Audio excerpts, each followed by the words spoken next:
그때 제가 뭐라고 말하는가 하면 알았다, 치웠구나 하고 돌려보내요.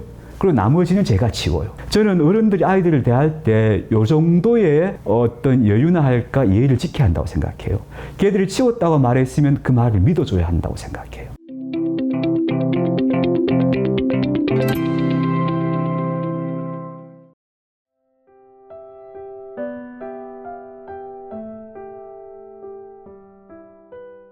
예, 반갑습니다. 저는 유태길이라고 합니다. 저는 요즘 제가 하는 일을 한 3가지 정도 소개하는데요. 첫 번째는 제가 목사로서 목회 활동을 하고 있습니다. 한 16년 전쯤에 작은 교회를 개척해서 지금까지 목회하고 있고요. 두 번째로 제가 하는 일은 청소년 카페직입니다. 이 지역에 학교들이 많은데요. 이 학교들이 많으니까 이제 오가는 청소년들이 많아요. 그래서 그 친구들을 대상으로 해서 매주 화요일부터 금요일까지 일주일에 나흘간 카페를 열어서 우리 친구들을 맞이하고 있는 카페직 역할을 하고 있고요. 세 번째로는 저도 인문학 우리 모임이 망원경의 대표를 맡고 있습니다. 제가 되게 자랑스럽게 생각하는 직책입니다. 울산 동구에 아이들에게 말을 거는 어른이 있다는데 그분이 바로 목사님이시라면서요. 아이들에게 어떻게 말을 걸게 되셨나요? 제가 시작을 말씀드리자면은 우리 교회가 청소년들이 찾아와서 담배 피우는 핫플레이스입니다. 그러니까 이 근처에 학교가 많으니까 아이들이 학교 밖에 나와서 담배 피울 수 있는 공간을 찾아다니다가 우리 교회에 사람이 없는 틈을 타서 교회 옆에 약간 후미진 곳이 있거든요.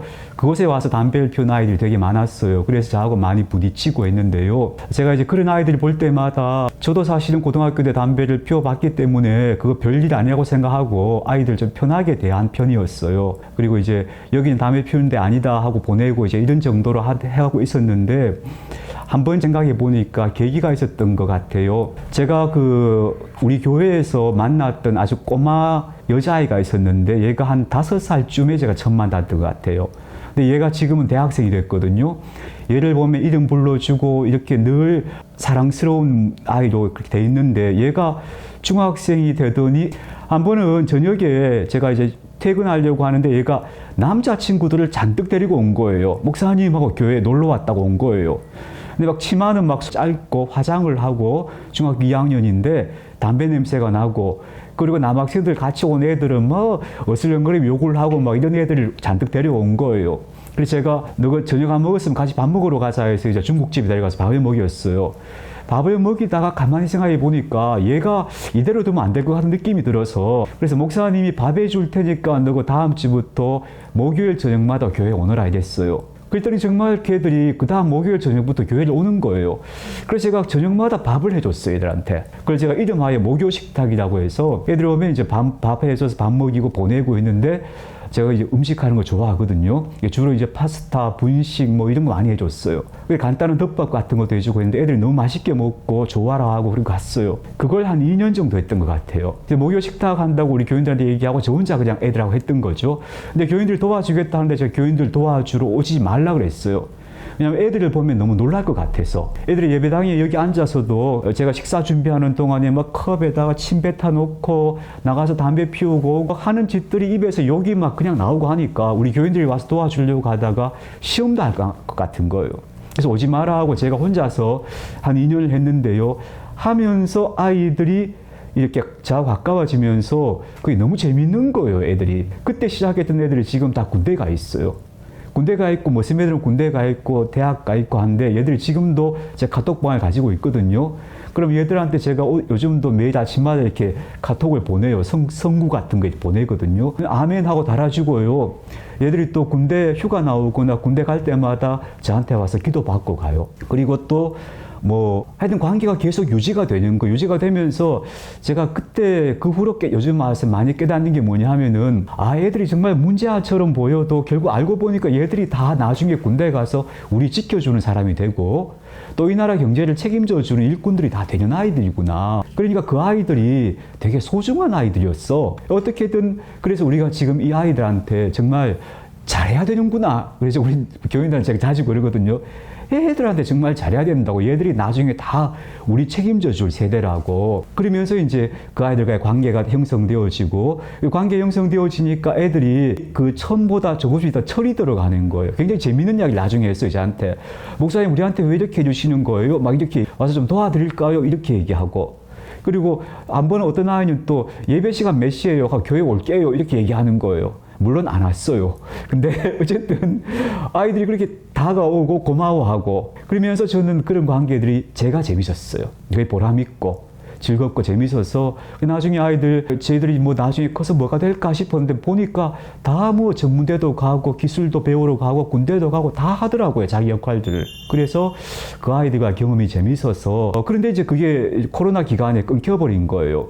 그래서 코로나가 끝나고 난 다음에 뭔가 우리 교회가 그리고 지역사회에서 뭔가 할 게 없을까 생각해 보니까 가장 가까이에 학교들이 많으니까 얘들을 위해서 뭘 하자 이렇게 생각했는데 주위에서 이제 우리 교우들 가운데도 목사님 이런 거 아이들을 위한 쉼터 같은 거 하면 좋겠습니다 라고 제안하는 분도 있고 해서 제가 서울에 가서 쫙 리서치를 좀 하고 그리고 와서 이곳에 이제 카페를 열었죠.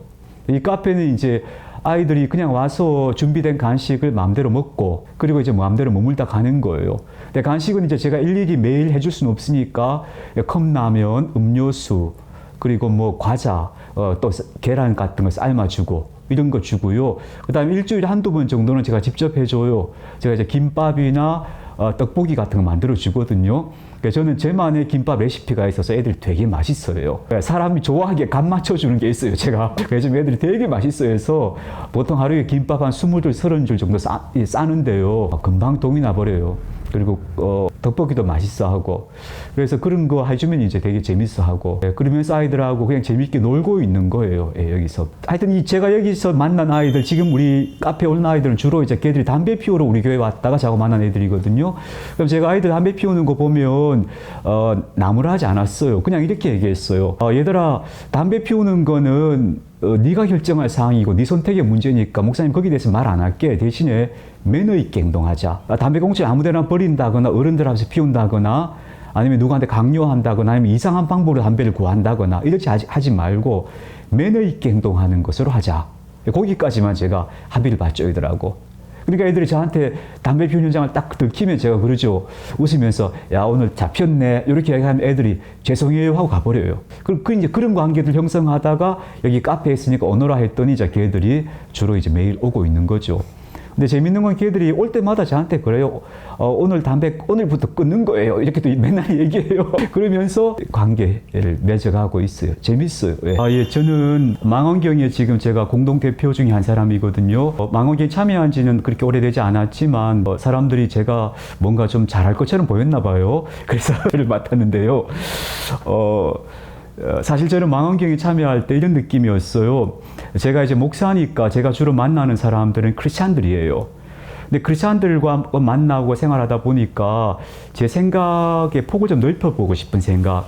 그래서 크리스찬이 아닌 사람들을 만나보고 그래서 그런 분들과 좀 여러 가지 대화도 나눠보고 하는 제 지평을 넓혀보고 싶은 생각에 망원경에 참여하게 됐고요. 물론 기본적으로 책을 읽거나 독서하는 데 대해서는 제가 이미 매우 애정을 가지고 있는 상태였고요. 그래서 망원경에 가서 사람들을 만났는데 저는 무엇보다도 망원경 모임이 재밌고 즐거웠어요. 그러니까 사람을 만나는 게 즐겁고 그 속에서 여러 사람들의 이야기를 듣는 게 즐겁고 또 제가 가지고 있는 생각들을 이야기할 수 있는 공간이 있다는 것도 즐거웠어요.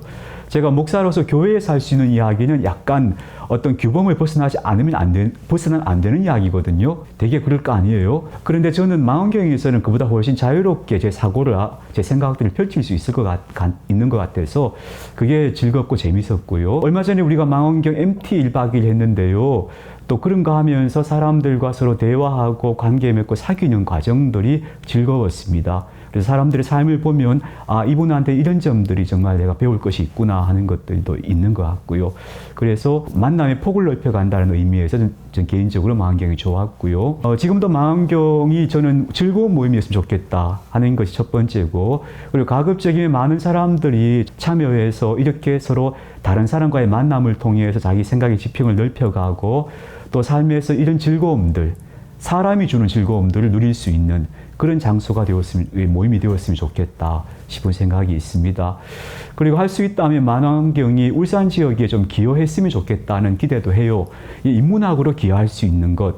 이게 사람들로 하여금 좀 생각하게 만들어주고, 그 다음에 좀 교양적 수준을 높여준다거나 하는 것들, 문화적 자극을 준다거나 하는 것들도 망원경이 할 수 있으면 좋겠다 싶고요. 적지만 지금 우리 망원경 회원들이 이제 울산의 은둔 청년들을 만나고 있고 하는 이런 작업들 자랑스럽게 생각합니다.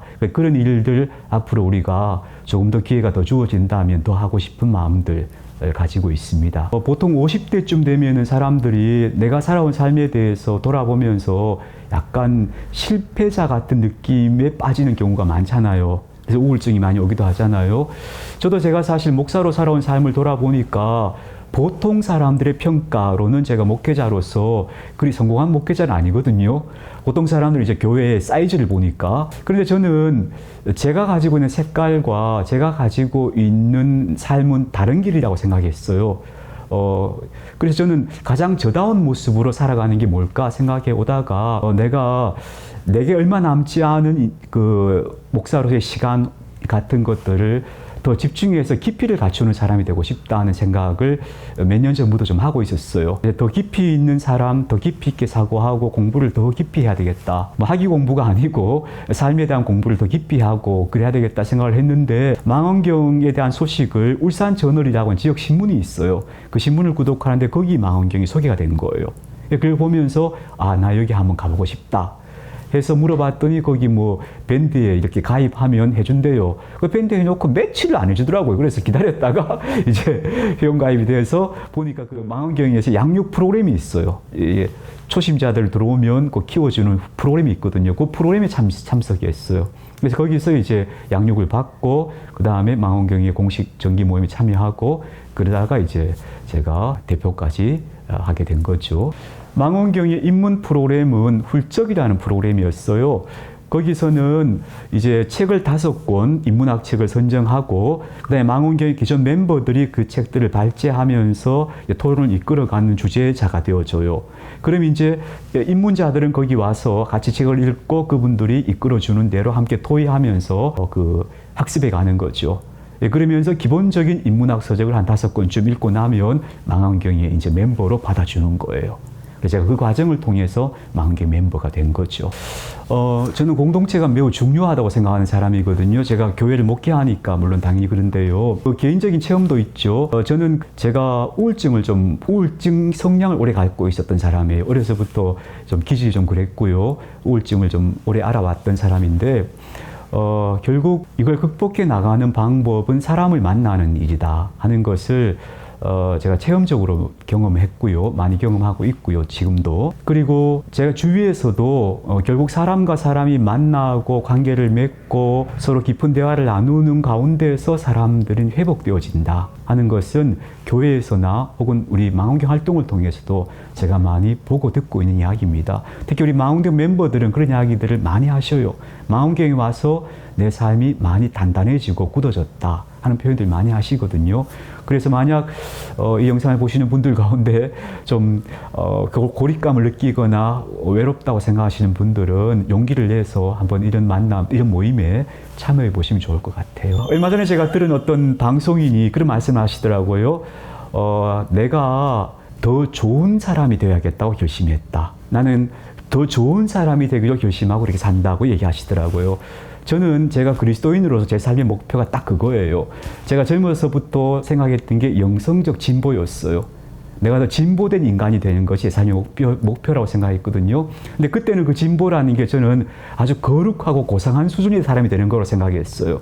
요즘은요, 좋은 사람이 되는 거, 편한 사람이 되는 게 진보구나 하는 걸 느껴요.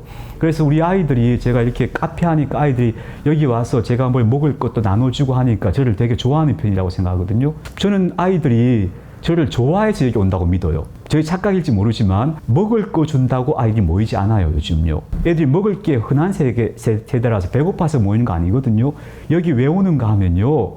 저는 제가 그 아이들한테 너무 편한 사람이기 때문에 어른이지만 편하고 여기 와서 자기 삶을 규제하거나 감독하려고 하지 않기 때문에 그래서 이 아이들은 저를 좋아한다고 저는 생각해요. 제가 예를 하나 들어볼게요. 여기서 수칙 중에 하나가 자기가 먹고 이렇게 어지른 건 자기가 치우고 가는 거예요. 그게 원칙이거든요. 그래서 제가 아이들이 볼 때마다 야, 치우고 가 이렇게 얘기하거든요. 그럼 아이들이 이렇게 얘기해요. 치웠어요 이렇게 얘기해요. 그런데 치웠다고 말하는데 가보면 치우지 않았어요. 아니 적어도 걔들 말은 치운 게 맞아요. 그러니까 자기 눈앞에 있는 것만 치운 거예요. 공동으로 가져온 거나 어지른 건 손을 안 대는 거예요. 그러니까 지 앞에 것만 치우고는 이렇게 말해요. 치웠어요 이렇게 말해요. 그럼 그때 제가 뭐라고 대답하는가 하면 안 치웠잖아 다시 치워 이렇게 말 안 해요. 저는 거기서 아주 중요한 순간이라 생각하는 그 순간이 그때 제가 뭐라고 말하는가 하면 알았다 치웠구나 하고 돌려보내요. 그리고 나머지는 제가 치워요. 저는 어른들이 아이들을 대할 때 이 정도의 어떤 여유나 할까 예의를 지켜야 한다고 생각해요. 걔들이 치웠다고 말했으면 그 말을 믿어줘야 한다고 생각해요. 그래서 이 정도를 믿어줘야 아이들과 우리가 인격적 관계가 가능할 것 같고요. 그리고 그 아이들이 어른을 좋아할 것 같아요. 그래서 저는 이렇게 생각해요. 다음 세대가 좋아할 만한 어른이 되자 우리가. 다음 세대에게 뭐라 하고 싶은 말은 없고요. 어른들한테 말하고 싶어요. 다음 세대가 좋아할 만한 어른이 되어주면 다음 세대 문제의 많은 부분을 우리가 좀 짐을 풀어둘 수 있지 않을까. 그래서 어른들이 다음 세대를 보면서 저놈들 이러지 말고 그 아이들을 그냥 예쁘게 좀 보면 된다. 제가 고등학교 때 담배 피우는데 목사가 됐잖아요. 저하고 같이 담배 숨어서 피우던 친구가 지금 의사하고 있거든요. 또 한 놈은 학교 교사하고 있어요. 언젠가 나이가 들면 다 끊을 거 아니에요, 애들이. 그러니까 그런 것 좀 가지고 간섭하지 말고 일일이 어른들 틀에 맞추어서 아이들을 규제하려고 하지 말고 믿어주고 그러면서 자율성을 보장해주고 그렇게 하면 저는 애들이 다 긍정적으로 변화해 가는 것 같아요. 그리고 관계도 형성되는 것 같고요. 그래서 특별히 기성세대가 젊은 세대에 대해서 좀 예의를 지키고 그리고 존중하고 좀 그랬으면 좋겠다. 그럼으로써 젊은 세대가 스스럼 없이 나이 든 세대에게 다가올 수 있는 폭을 좀 좁혀주는 것. 그게 제가 하고 싶은 말입니다.